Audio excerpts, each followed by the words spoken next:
planeta Terra. Achamos que sabemos tudo, mas, nesta seleção, há fatos que fazem os engenheiros de Ridley Scott parecerem crianças brincando na areia. Vamos começar.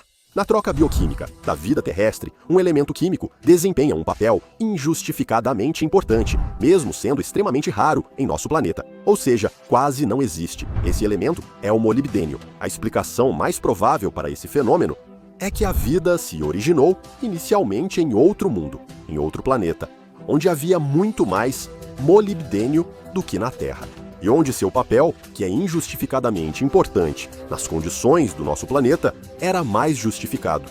Além disso, o cientista americano Schroeder, após anos de pesquisa, descobriu vários elementos químicos também muito raros na Terra, mas em quantidade relativamente grande. O aumento da dose desses elementos no solo não só não prejudica as plantas, como normalmente acontece, mas até prolonga sua vida.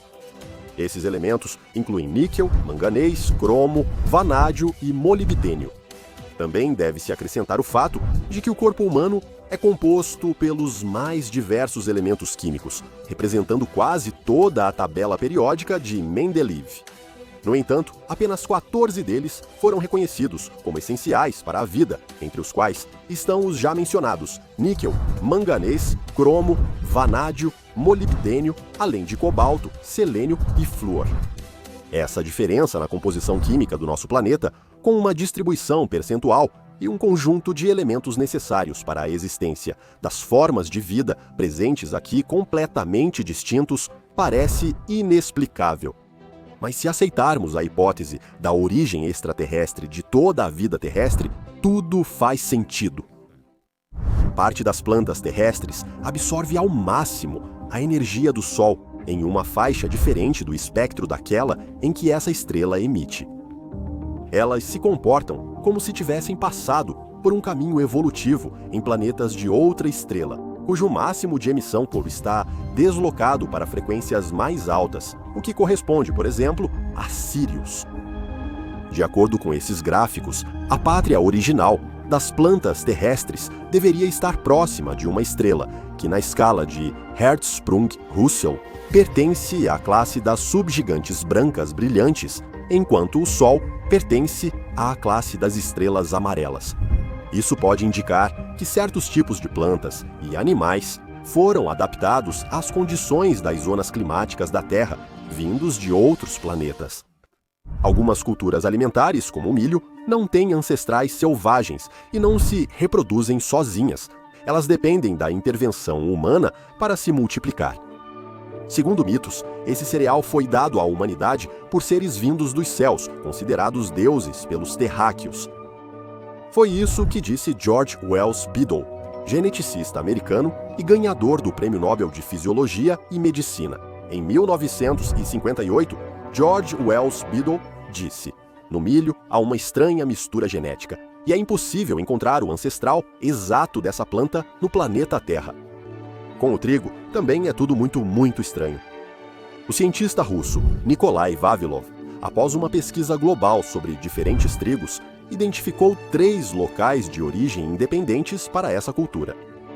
A Síria e a Palestina se mostraram como o berço do trigo selvagem e do trigo monococum, a Abissínia, ou Etiópia como o berço dos trigos duros, e o sopé do Himalaia como o centro de origem das variedades de trigo mole.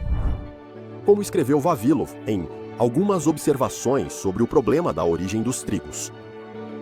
É bastante significativo o fato de que, na Abissínia, onde se encontra o máximo de diversidade primária das variedades de trigo cultivado com 28 cromossomos, estão completamente ausentes todos os principais parentes selvagens do trigo.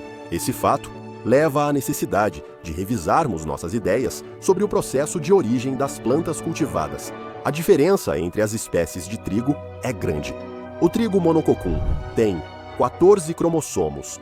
O trigo selvagem e o duro têm 28, e os trigos moles possuem 42 cromossomos. Para duplicar ou triplicar o conjunto de cromossomos, são necessários métodos e técnicas incompatíveis com a seleção primitiva, chegando até a intervenção em nível genético. Até os achados arqueológicos mais antigos já mostram uma diversidade de espécies de trigo. Também se observa a separação entre espécies cultivadas e regiões de formas selvagens em outras plantas, como cevada, ervilha, grão de bico, linho e cenoura. Em nenhum mito ou lenda antiga conhecida pelo homem, o ser humano tenta atribuir a si mesmo ou a seus antepassados o mérito de ter desenvolvido a agricultura. Esse mérito é sempre de certos deuses. No México, o grande deus Quetzalcóatl trouxe o milho. O deus Viracocha ensinou a agricultura às pessoas nos Andes peruanos. Osíris deu a cultura agrícola aos povos da Etiópia, ou seja, da Abissínia e do Egito. Os sumérios foram introduzidos à agricultura. Enki e Enlil, deuses que desceram dos céus e trouxeram sementes de trigo e cevada, ajudaram os chineses a dominar a agricultura. Gênios celestiais, e no Tibete, os senhores da sabedoria trouxeram frutas e cereais que antes eram desconhecidos na terra. Segundo as mais antigas tradições e lendas que chegaram até nós, os deuses, em aparência e comportamento, pouco se diferenciavam das pessoas comuns. Apenas suas capacidades e habilidades eram incomparavelmente superiores às humanas. Os povos mais antigos do mundo nunca se consideraram de origem terrena. Eles ou traçam sua linhagem a partir dos deuses celestiais ou possuem mitos sobre a migração direta de seus ancestrais de outros mundos. Essa ideia, vinda de fontes ainda mais antigas, acabou até migrando para o mito bíblico da expulsão dos primeiros humanos do paraíso celestial e seu envio para a Terra.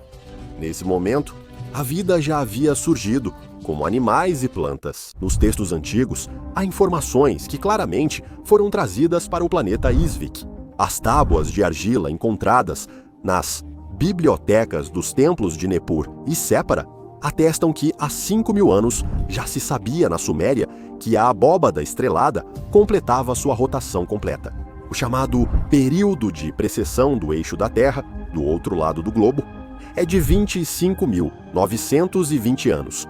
Nos textos astronômicos dos antigos maias aparece o mesmo número, de onde os povos antigos poderiam ter obtido informações tão precisas sobre o período de precessão. Afinal, toda a história da humanidade atual tem menos da metade desse ciclo.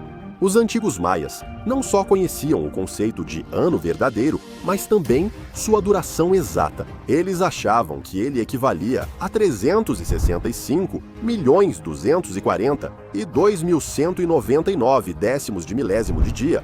De acordo com o calendário gregoriano que usamos hoje, a duração do ano verdadeiro é de 365 inteiros e 2.425 milésimos de dia.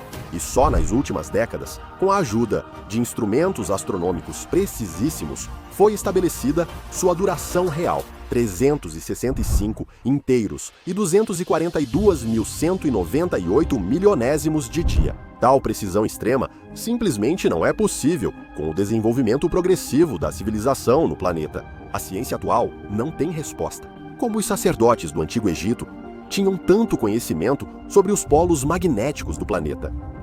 Na antiga Índia, fontes estimavam a idade da Terra em 4 bilhões e 32 centésimos de ano, valor próximo aos dados atuais.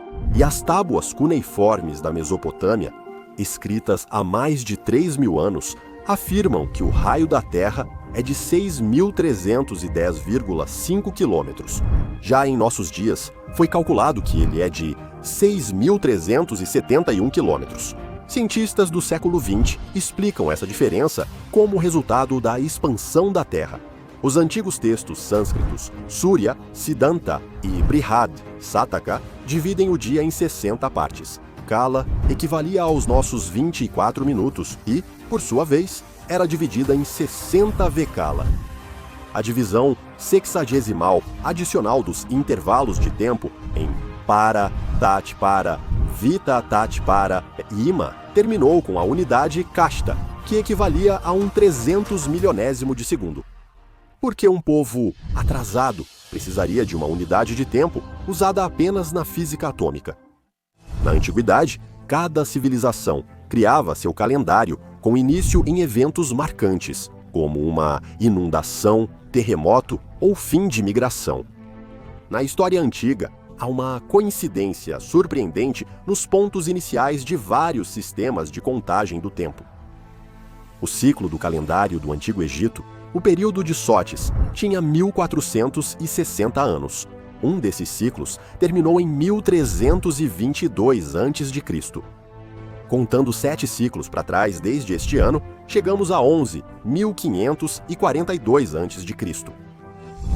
O calendário assírio era baseado em ciclos lunares de 1.805 anos. O fim de um desses ciclos ocorre no ano 712 a.C.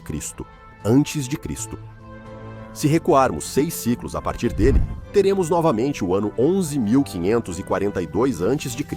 Antes de Cristo, o antigo ciclo lunar solar indiano durava 2.850 anos.